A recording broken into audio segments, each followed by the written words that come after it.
Basis of stratification. The basis of stratification is as follows. Number 1. Biological basis of social stratification.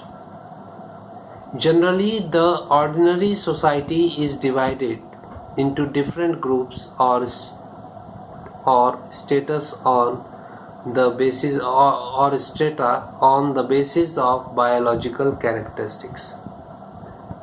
So the society is divided into different groups or stratas on the basis of biological characteristics.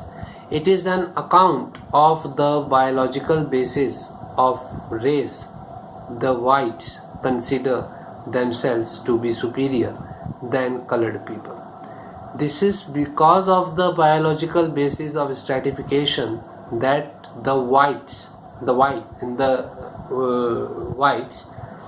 they consider themselves to be of a superior race than colored people, and Aryans are considered to be superior to Dravidians, and because of this Aryans are considered to be superior to Dravidians, because the Aryans are white and the Dravidians are black.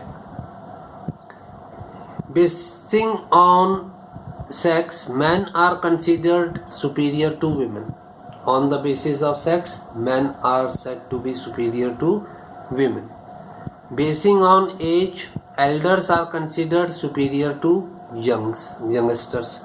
On the basis of age, the elders, the old people in the society or in the family are considered superior to the younger one, who are in less age to them.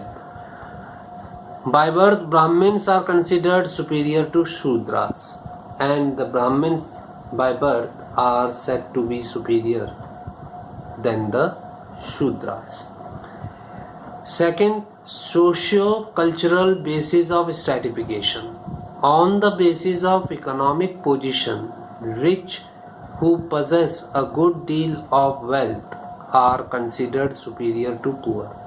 Now, on economic basis, the persons who are having more wealth, more money, they are said to be, that is the rich, they are said to be superior to the poor, who earn the living by selling their labor, and the middle class. On the basis of religion, the priests are considered superior to all other devotees. On the basis of religion, the priest is said to be superior than the other devotees. On the basis of political position, the representative who is elected by people is considered superior to the elected voter. And on the basis of representation, the person who has been elected, on the basis of political position, the person who has been elected by the people is said to be superior than the voters who have elected him. So tomorrow we will discuss the forms of stratification.